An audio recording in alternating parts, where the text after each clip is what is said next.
Good morning student. आज हम बात करेंगे हमारी पाठ्य पुस्तक कबीर। सबसे पहले मैं आपको जानकारी प्रदान कर दूं कि हिंदी साहित्य के अंतर्गत आचार्य रामचंद्र शुक्ल के द्वारा काल विभाजन कवियों के आधार पर किया गया, जिसके आधार पर हिंदी साहित्य में काव्य के क्षेत्र में 4 भाग विभाजित किए गए। पहला आदिकाल, दूसरा भक्तिकाल, तीसरा रीतिकाल और चौथा आधुनिक काल। जैसा कि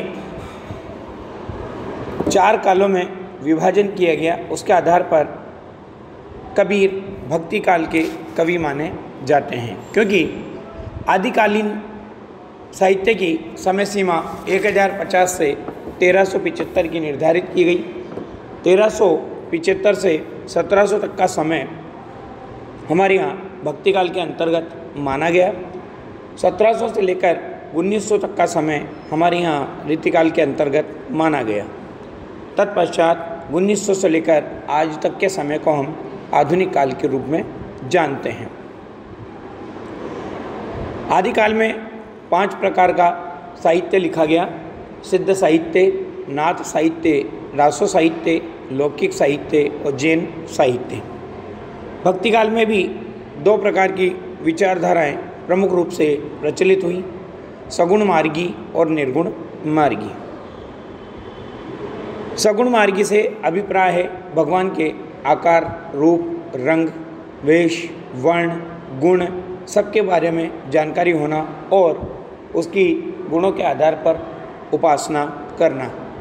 निर्गुण निराकार का अर्थ है अलख, अविनाशी, घटघटवासी, पूर्ण ब्रह्म परमात्मा, जो निराकार होता है, जिसका कोई स्वरूप नहीं होता, जिसका कोई आकार नहीं होता, वो निर्गुण निराकार माना जाता है। जब हम सगुण मार्ग की बात करते हैं तो उस समय में जो आलवार और नायमवार संत चल कर के आए थे, उनके आधार पर सगुण मार्गी काव्यधारा में भी 2 प्रकार की काव्यधाराएं प्रतिपादित हुई: राम भक्ति धारा और कृष्ण भक्ति धारा, जिसे रामाश्रयी और कृष्णाश्रयी काव्यधारा के नाम से भी जाना जाता है।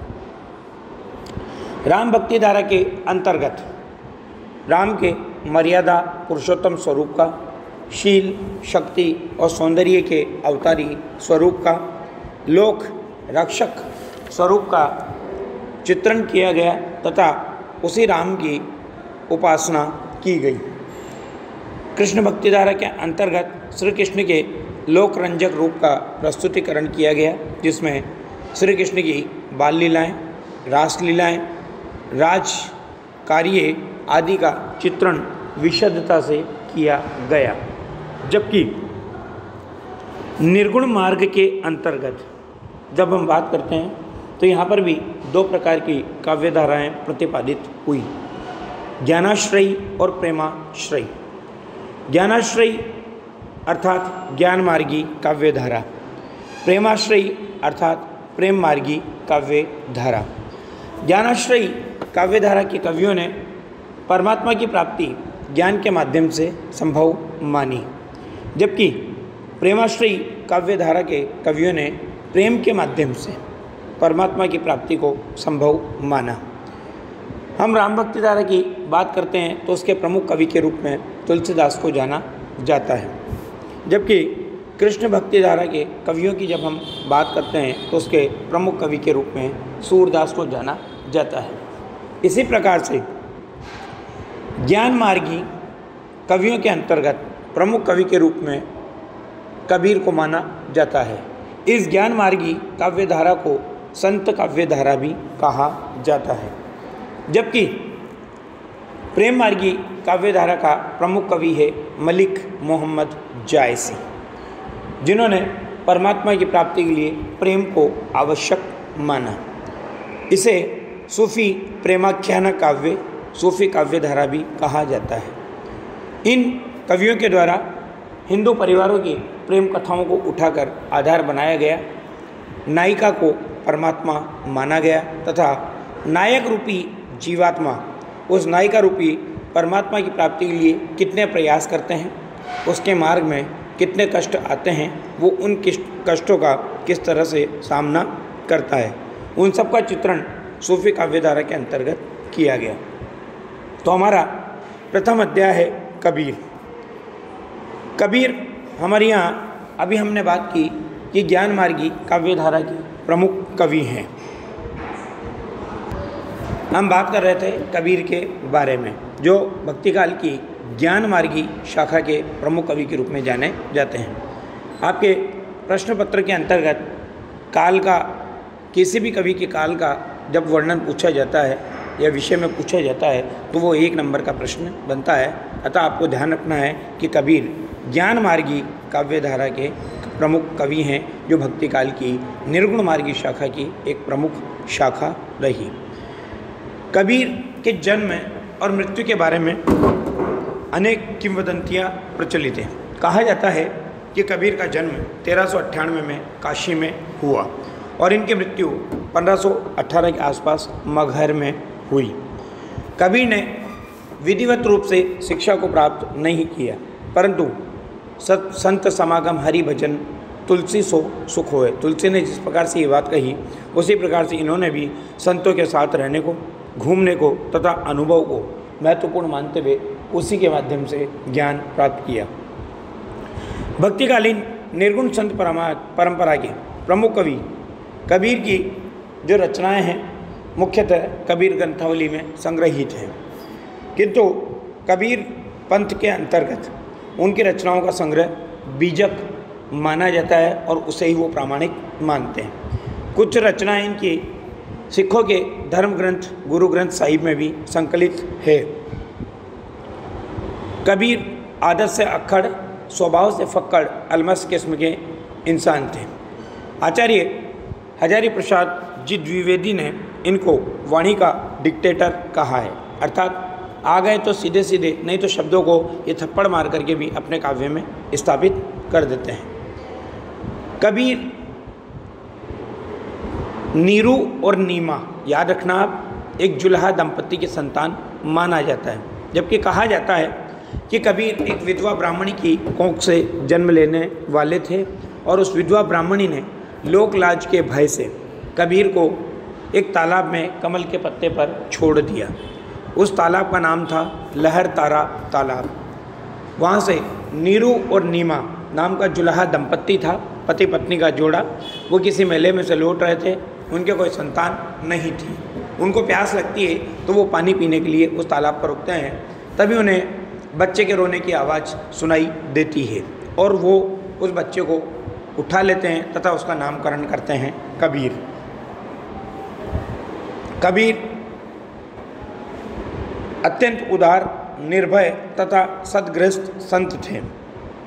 राम और रहीम की एकता में विश्वास रखने वाले कबीर ने ईश्वर के नाम पर चलने वाले हर तरह के पाखंड, भेदभाव और कर्मकांड का खंडन किया। कबीर एक ही बात कहते थे कि दुनिया कहती कागज़ लेखी, मैं कहता आँखिन की देखी, कि दुनिया तो कागज़ का लिखा हुआ बोलती है लेकिन मैं आँखों का देखा हुआ बोलता हूँ।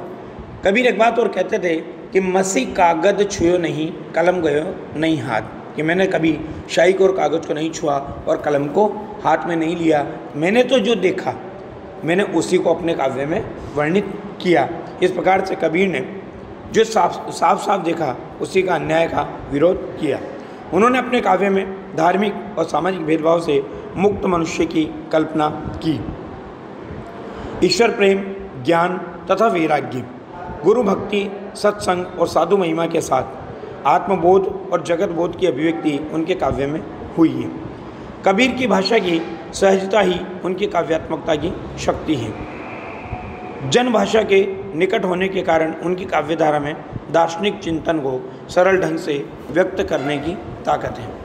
कबीर की भाषा को इसलिए सद्दुक्कड़ी कहा जाता है।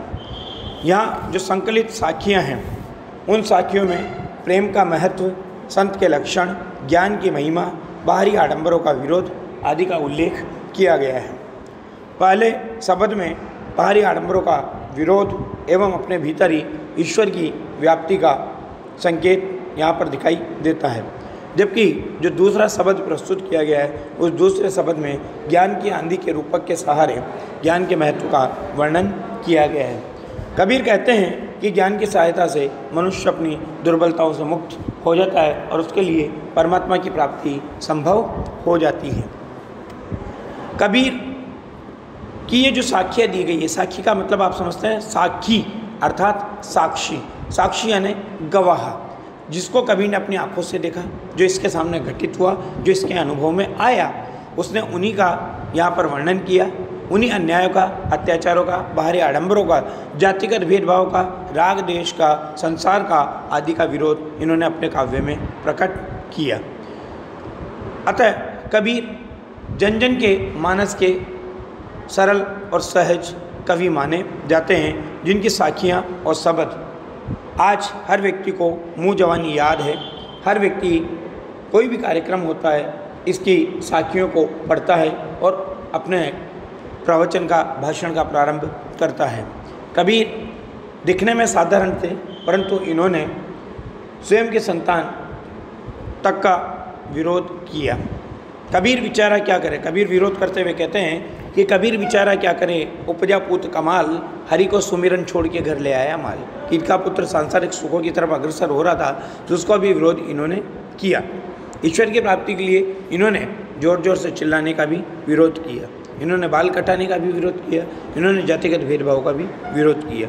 अतः कबीर एक सरल सहज जनमानस में रचे और बसे कवि माने जाते हैं। धन्यवाद। इसके साखियाँ हम अगली क्लास में पढ़ेंगे।